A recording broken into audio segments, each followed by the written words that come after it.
So Kyle, what does this accomplishment, being named a 2022 Young Retailer of the Year, mean to you at this stage of your career? I think it proves kind of anything is possible. Coming from a place where it's only been now 3 years in the business, it proves what teamwork can do. It's definitely not myself doing this. This was a massive team behind me. Coworkers, family, more than important, anything. Vendors, anyone willing to lend an ear and a helping hand, I would take it to get here. So if you are devoted and have a vision, and if you're willing to put the blood, sweat, and tears in anything can happen. And it's good to be recognized for all it that is. hard It work. is. It's fun to. It's. You want to stay humble. You never want to be too big to ask for help. But people always want to help if you're willing to ask for it. So this was not your first career choice. Can you kind of talk about what you started out to do and what brought you into this business? I would say it was 180 degrees different from this career choice. So I started out of college, industrial engineering, and being a manufacturing engineer at Gulfstream Aerospace in Savannah. So that entailed creating work plans to install furniture in aircraft. So day in, day out was spent on some pretty unique aircraft. It'd be G450s and G550s, outfitting it, finished interiors for delivered planes. That spawned into data analytics and Excel. I'm a numbers person, so anything is driven with numbers, let's sign me up for it. Moved to career choice, moved to the hospital. Gulfstream became something that consumed all of me and left no time for family. So I quickly made it, I had to get out at whatever cost, because I just didn't feel I was making an impact in my community. It seemed, I was doing something extremely unique at Gulfstream, but whatever that was left the area. It actually flew away out of Savannah. So I wanted something that gave me the freedom at home to be with my family, and the second, make an impact in the community. So really the three pillars of this award are first, career accomplishments at this early stage of your career, community involvement, and your hardware education. So let's take those one at a time here.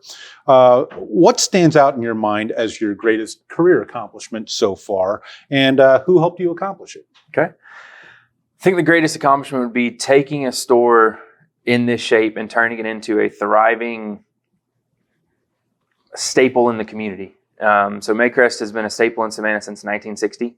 It's now Savannah's oldest hardware store. And at the time, hindsight's 2020, it would not have survived COVID-19. So to be able to take that store, sink our teeth in, and get it revitalized and see it turn a profit of over $1 million in the first year, or sales, excuse me. To see that happen and to take the store and get it up to a running, thriving entity in the community has been just wonderful to look and see. And you were all set for your grand opening in March of 2020. So what else happened in March of 2020? Exactly. We got that postponed by a little bit. So COVID decided to hit and it went on the back burner. But us being us, we decided to tack on more projects as if it wasn't enough. We took the store over, we implemented a point of sale to get rid of the old sticker system. We decided to do a total store turn, which moved every single shelf plus adding a warehouse. And then COVID decided to hit. And right when COVID hit, my manager got diagnosed with stage 4 breast cancer.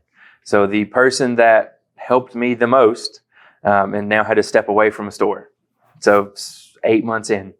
But it was one of those things we rallied together. I had an amazing crew with me, my in-laws and my co-owners, but also our employees.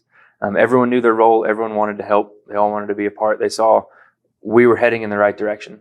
So it kind of, COVID, you'd say, beat a lot of people down. It actually kind of just inspired us to just do it even better.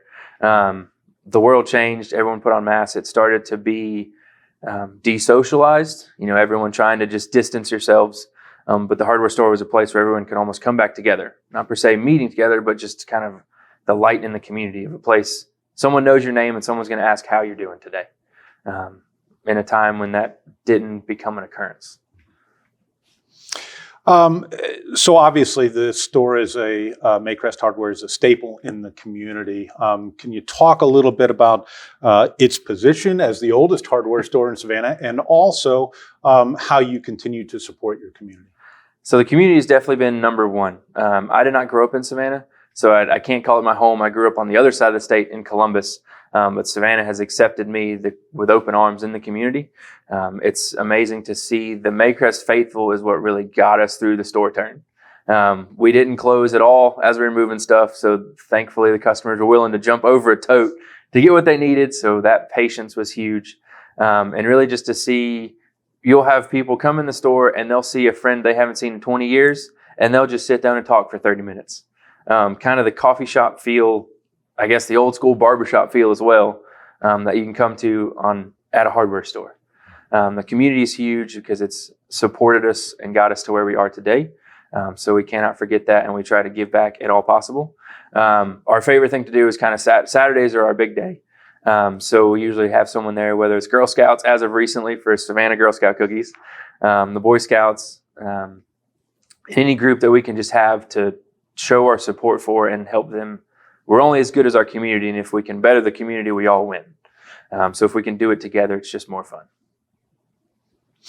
Promoting ongoing education is really the third pillar of this program. So can you talk a little bit about how you have continued your hardware education, which really was a crash course in this industry, and then how you promote ongoing education with your staff members? So for me, I just have to remember I don't know everything, which is, I like to know everything. I like to get my hands dirty, and I like to anything I can learn. Knowledge is power. But there's always someone that knows more than I do. So it's a constant, my kind of daily check is to know there's always something to learn.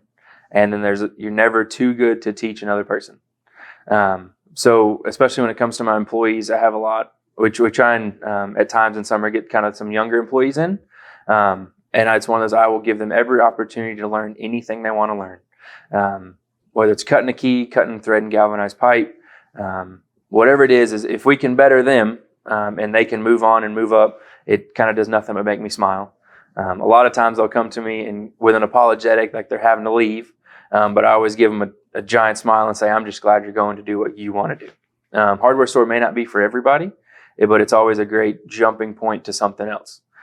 So for learning, my personal learning journey has always been, especially vendors have been huge for me. I can't thank them enough that they've been willing to take the time to invest in me. Some of the vendors have become great friends. They've left their vending position, so they're no longer my point there, but they would continue the friendship because they just want to see me do and exceed, which is, I can't thank them enough for that.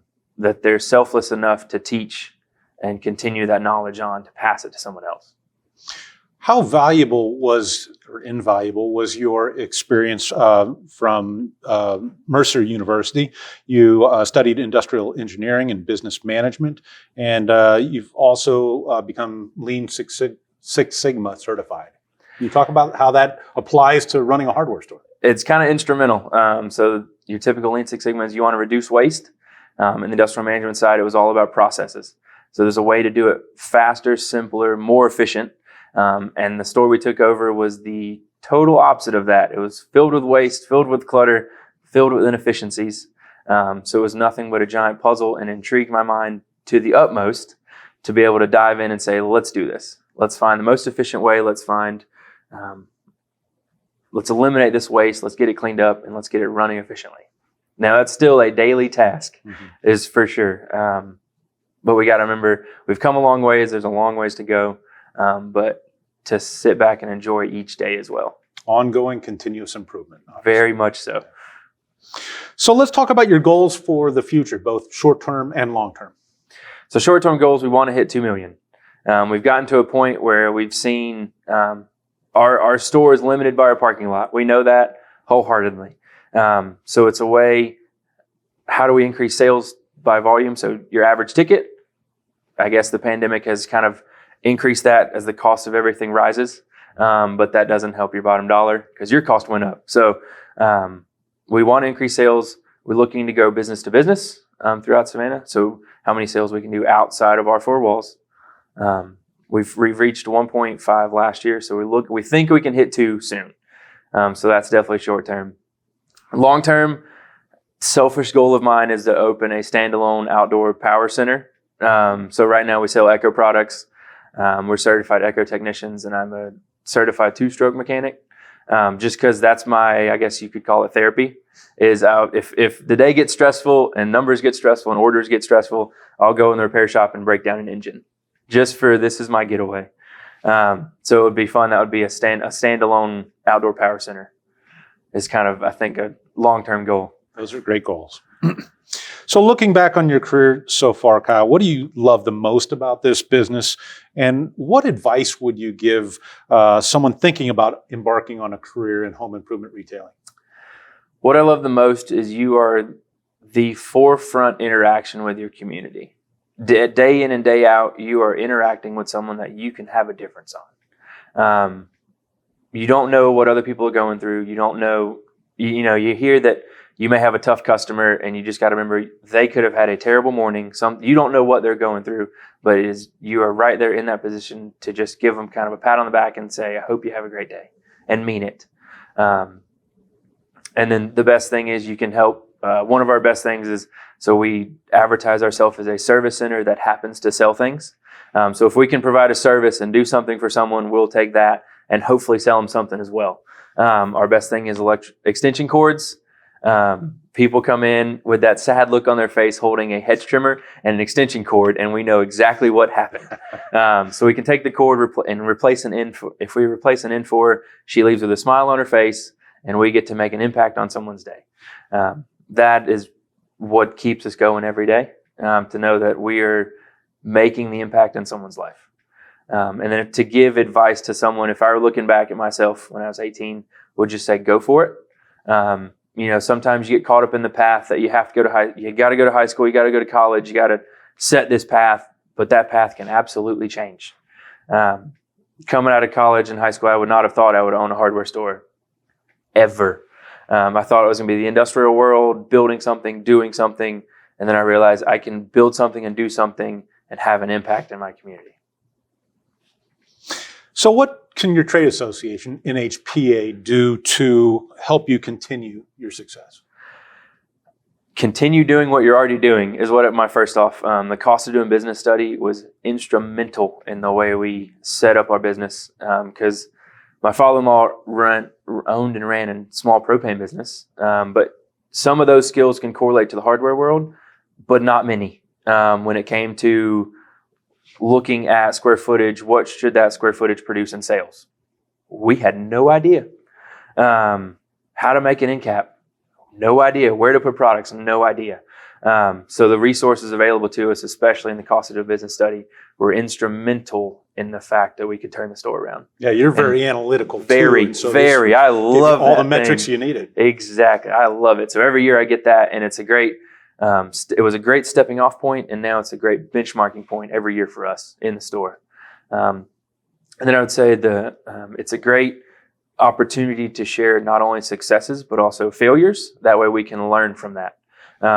Because especially for us, we can say, hey, this might be a good idea, but someone else, another retailer can absolutely say, hey, we've tried it. Here's what we learned from it. So if you'd like to try it, make these little adaptations. Not necessarily don't try it. Your market's way different than mine, but here's some things that I learned that can help you out. And that's the beauty of, I guess, the independent side as well is, we're small businesses that look out for each other. So we want to see everyone succeed. So who would you like to thank who helped you get here? So first and foremost, it's my wife.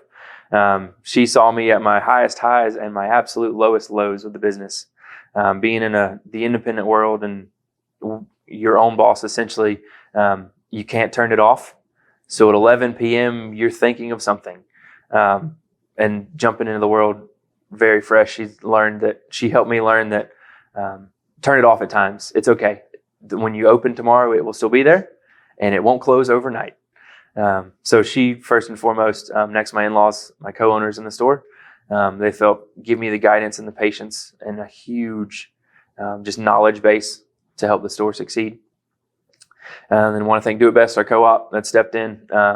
They provided immense resources and the knowledge base to turn the store around. It's night and day from what it used to look like. If you're in Savannah, come see us. So, I will. Night and day what it used to look like, but their resources to help us not make us do anything was the beauty. It was done all at our own pace, but they just wanted us to succeed. And then lastly, just all of our vendors and especially our team at Maycrest. It's the best team we've ever had. We've lost a few. Teresa, our manager, and we've gained some of the best we've ever had. That the teamwork we want to provide every day, and then our vendors to be able to come in the store and not just sell a product, but to pass on knowledge has been amazing. Even if we don't bring that product in, they just want to see us succeed. So the vendors that were instrumental in just giving us ideas and thoughts and knowledge. Well, thank you, Kyle. Thank you. Congratulations. Thank you. Wonderful. Thank you.